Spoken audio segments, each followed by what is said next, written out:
ঢাকার দক্ষিণ সিটির ৬০% বেশি বাসাবাড়িতে ডেঙ্গুর লার্ভা। মার্কিন হামলার জবাবে পাল্টা আক্রমণ ইরানের। সামরিক ঘাঁটিতে পারমাণবিক শক্তি উৎপাদনের পথে আরও এগিয়ে গেল যুক্তরাষ্ট্র। ইরানের রাডার স্থাপনায় যুক্তরাষ্ট্রের হামলা।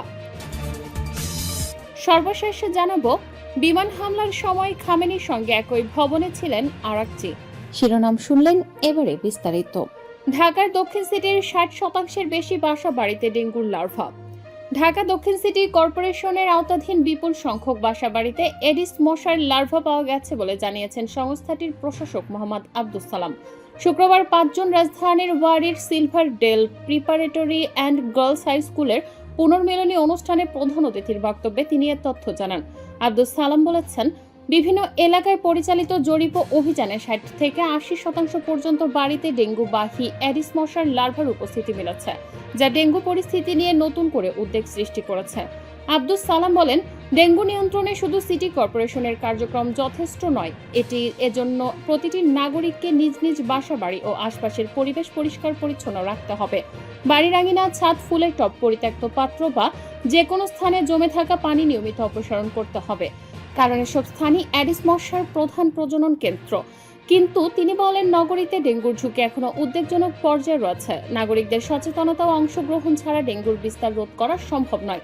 তাই সবাইকে দায়িত্বশীল আচরণ করতে হবে এবং নিজ নিজ এলাকার পরিচ্ছন্নতা নিশ্চিত করতে হবে। ডিএসসিসি প্রশাসক আরও বলেন, শুধু বাসাবাড়ির ভেতর নয়, আশপাশের পরিবেশ ও স্বাস্থ্যসম্মত রাখতে হবে। ডেঙ্গু প্রতিরোধে সরকারি উদ্যোগের পাশাপাশি সামাজিক সচেতনতা বৃদ্ধি এবং সম্মিলিত প্রচেষ্টা জরুরি। অনুষ্ঠানে নগর উন্নয়ন প্রসঙ্গে কথা বলেন আব্দুস সালাম। তিনি বলেন, রাজধানীর বিভিন্ন স্কুল, কলেজে খেলার মাঠ সহ শিক্ষা বান্ধব অবকাঠামো ও সুযোগ সুবিধা বাড়ানোর উদ্যোগ নেওয়া হবে। পাশাপাশি হকারদের পুনর্বাসনের মাধ্যমে নির্ধারিত স্থানে ব্যবসা পরিচালনার ব্যবস্থা করা হবে।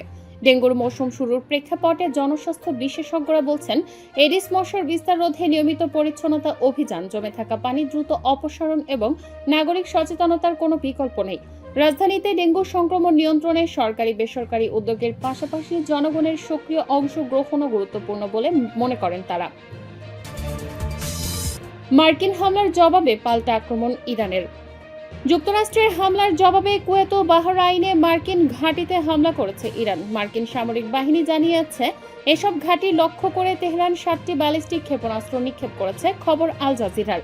এর কয়েক ঘন্টা আগে মার্কিন সেন্ট্রাল কমান্ডো হরমুজ প্রণালীর দিকে ছোড়া ইরানি ড্রোন ভূপাতিত করে এবং ইরানের কিছু রাডার স্থাপনায় হামলা চালায়। সেন্টকম জানায়, ইরানের নিক্ষেপ করা 7টি ক্ষেপণাস্ত্রের মধ্যে 6টি প্রতিহত করা হয়েছে এবং 7টি তার নির্ধারিত লক্ষ্যবস্তুতে পৌঁছাতে পারেনি। সেন্টকম আরও বলেছে, বর্তমানে মার্কিন সেনা সদস্যদের কোনো ক্ষয়ক্ষতির খবর পাওয়া যায়নি। এছাড়া বাহরাইনে অবস্থিত মার্কিন 5ম নৌবহরের সদর দপ্তর ক্ষতিগ্রস্ত হয়েছে। ইরানের এমন দাবি সত্য নয়। প্রসঙ্গত, যুক্তরাষ্ট্র ও ইরানের মধ্যে গত 8 এপ্রিল সাময়িক যুদ্ধবিরতি হয়, তবে সংঘাতের স্থায়ী অবসানের জন্য আলোচনার চেষ্টা সফল হয়নি। যদিও যুক্তরাষ্ট্র ও ইরানের মধ্যে যুদ্ধবিরতি এখনও বহাল রয়েছে, তবুও সাম্প্রতিক দিনগুলোতে বিচ্ছিন্ন সংঘর্ষের ঘটনা ঘটেছে। একই সঙ্গে উভয় দেশ মধ্যস্থতাকারীদের মাধ্যমে আলোচনার চেষ্টা চালিয়ে যাচ্ছে, যার লক্ষ্যে 28 ফেব্রুয়ারি শুরু হওয়া যুদ্ধের একটি স্থায়ী সমাধানে পৌঁছানো। সামরিক ঘাঁটিতে পারমাণবিক শক্তি উৎপাদনের পথে আরও এগিয়ে গেল যুক্তরাষ্ট্র। মার্কিন সামরিক বাহিনীর জন্য ক্ষুদ্র পারমাণবিক চুল্লি তৈরি করা একটি স্টার্টআপ কোম্পানি এই খাতে গুরুত্বপূর্ণ একটি ধাপ পেরিয়ে গেছে। আগামী কয়েক বছরের মধ্যেই চুল্লি মার্কিন সামরিক ঘাঁটি ও অন্যান্য কৌশলগত স্থানে বসানো যাবে বলে আশা করছে যুক্তরাষ্ট্র। অ্যান্টারেস বৃহস্পতিবার জানিয়েছে, তারা তাদের মার্ক 0 প্রোটোটাইপে ইনিশিয়াল ক্রিটিক্যালিটি অর্জন করেছে। এর মানে হলো, চুল্লিটিতে একটি নিয়ন্ত্রিত স্বয়ংক্রিয়ভাবে চলমান ফিশন বিক্রিয়া সফলভাবে শুরু হচ্ছে, যা দিয়ে বিদ্যুৎ উৎপাদন করা সম্ভব। কোম্পানিটি বলেছে, ক্ষুদ্র চুল্লির ক্ষেত্রে সাফল্য অর্জনকারী তারাই প্রথম বেসরকারি প্রতিষ্ঠান। বিভিন্ন দেশ এখন কম কার্বন নির্গমের জ্বালানি ব্যবস্থায় যাওয়ার পাশাপাশি এই ধরনের ছোট চুল্লির দিকে ঝুঁকেছে। মার্ক 0 হল মার্কিন জ্বালানি বিভাগের বাছাই করা 11টি মাইক্রো রিঅ্যাক্টর প্রকল্পের একটি। এই প্রকল্পের লক্ষ্য হলো চলতি বছরের 4 জুলাইয়ের আগে বেশ কয়েকটি মডেলকে ক্রিটিক্যালিটিতে নিয়ে যাওয়া। দিনটি মার্কিন যুক্তরাষ্ট্রের জন্য বিশেষ, কারণ এই দিনেই দেশটি প্রতিষ্ঠার 250তম বার্ষিকী অনুষ্ঠিত হবে। মার্কিন জ্বালানি সচিব ক্রিস রাইট এই অর্জনকে গুরুত্বপূর্ণ মাইলফলক বলে স্বাগত জানিয়েছেন। ইরানের রাডার স্থাপনায় যুক্তরাষ্ট্রের হামলা।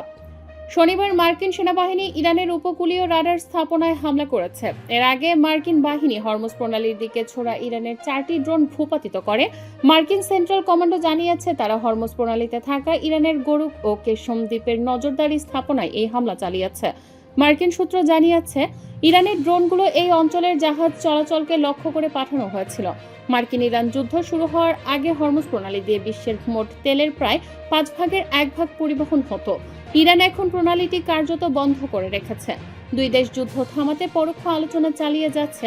তেহরান চায় তার তেল রপ্তানির বিপরীতে জমে থাকা কোটি কোটি ডলার ফেরত দেওয়া হোক। পাশাপাশি ইরান নিষেধাজ্ঞা তুলে নেওয়া, বন্দর অবরোধ শেষ করা এবং প্রণালীর ওপর পূর্ণ নিয়ন্ত্রণ চাইছে। মার্কিন প্রেসিডেন্ট ডোনাল্ড ট্রাম্প জ্বালানি তেলের ক্রমবর্ধমান দামের কারণে দেশের চাপের মুখে পড়েছেন। তিনি এনবিসিকে বলেছেন, ইরানের বেশিরভাগ ড্রোন ও ক্ষেপণাস্ত্র কারখানা ধ্বংস হয়ে গেছে, তবে ইরানের হাতে এখনো কিছু সংখ্যক ক্ষেপণাস্ত্র রয়েছে। এনবিসি নিউজের মিট দ্য প্রেস অনুষ্ঠানে ট্রাম্প বলেন, তাদের কাছে কিছু ক্ষেপণাস্ত্র আছে, কিছু ড্রোন আছে। আমি বলবো হিসাবের দিকে হয়তো তাদের 21 অথবা 22% ক্ষেপণাস্ত্র এখনো অবশিষ্ট। এটা অনেক ক্ষেপণাস্ত্র ঠিকই, কিন্তু যখন আমরা প্রথম হামলা করেছিলাম তখন যা ছিল তার চেয়ে অনেক কম। ইরানের নেতারা কেন চুক্তিতে আসতে দেরি করছেন? এই প্রশ্নের জবাবে ট্রাম্প বলেন, কারণ তারা শক্তিশালী। তাদেরকে এখন এমন কিছু করতে হবে যা তারা কখনো ভাবেনি, তবে তারা এখন নিরুপায়, আর এটা হতে একটু সময় নেবেই। ফেব্রুয়ারির শেষ দিকে ইসরায়েল ও যুক্তরাষ্ট্র ইরানে হামলা চালিয়ে এই যুদ্ধ শুরু করে। এরপর এপ্রিলের শুরুতে এই যুদ্ধ বিরতি দেয় দুই পক্ষ। তবে সম্প্রতি দুই পক্ষ আবারও একে অন্যের স্থাপনায় হামলা শুরু করেছে, যা পরোক্ষ আলোচনা চলাকালেই আরও বড় পরিসরে যুদ্ধের সংখ্যা তৈরি করেছে। বিমান হামলার সময় খামেনির সঙ্গে একই ভবনে ছিলেন আরাকচি। যুক্তরাষ্ট্র ইসরায়েলের যৌথ ভয়াবহ সেই বিমান হামলায় ধ্বংসস্তূপের নিচ থেকে বেরিয়ে আসার সময় নিজের জীবনের চেয়ে বেশি নেতার নিরাপত্তা নিয়ে চিন্তা ছিল বলে জানিয়েছেন ইরানের পররাষ্ট্রমন্ত্রী আব্বাস আরাকচি। লেবানন ভিত্তিক টেলিভিশন আল মায়াদিনকে দেয়া এক বিশেষ সাক্ষাৎকারে আরাকচি ঘটনার বিস্তারিত বর্ণনা দেন। তিনি বলেন, জেনেভা আলোচনার পর শুক্রবার ফিরে এসে শনিবার সকাল 9টায় আমি সাইয়েদ খামেনির কার্যালয়ে যাই। সেখানে আমি আলোচনা ও সাম্প্রতিক পরিস্থিতি নিয়ে রিপোর্ট দেই। আরাকচির ভাষ্য অনুযায়ী তিনি তখনও ভবনের ভেতরে ছিলেন যখন হামলা চালানো হয়। ভবনের একাংশ পুরোপুরি ধ্বংস না হলেও তিনি ধ্বংসস্তূপের নিচে আটকা পড়েন। তিনি বলেন, সাইয়েদ আলী খামেনির শাহাদাতের মুহূর্তে আমি তার অফিসে ছিলাম যেখানে হামলা হয়। নিজের বেঁচে থাকা নিয়ে তখন তিনি ভাবেননি বলেও জানান আরাকচি। তিনি বলেন, বোমা হামলার সময় আমি নিজের জীবন নিয়ে চিন্তিত ছিলাম না, আমি নেতার নিরাপত্তা নিয়ে গভীরভাবে উদ্বিগ্ন ছিলাম। এরপরের 48 ঘন্টা তিনি অত্যন্ত কষ্টের মধ্যে কাটান এবং শেষ পর্যন্ত নিশ্চিত হন যে সুপ্রিম লিডার নিহত হয়েছে। আরাকচি জানান, হামলার আগে খামেনিকে নিরাপদ স্থানে সরিয়ে নেওয়ার পরামর্শ দেওয়া হয়েছিল, কিন্তু তিনি তা প্রত্যাখ্যান করেন। তিনি বলেন, খামেনি বলেছিলেন, যতক্ষণ না ইরানের প্রতিটি মানুষের জন্য নিরাপদ আশ্রয় নিশ্চিত হচ্ছে ততক্ষণ আমি কোনো নিরাপদ স্থানে যাব না। আমার জনগণ যা ভোগ করবে আমিও তাই ভোগ করব। আরাকচি আরও বলেন, খামেনি মানুষের হৃদয়ে রাজত্ব করতেন এবং যুদ্ধকালীন নির্দেশনা মৃত্যুর আগ পর্যন্ত সরাসরি তিনি দিতেন।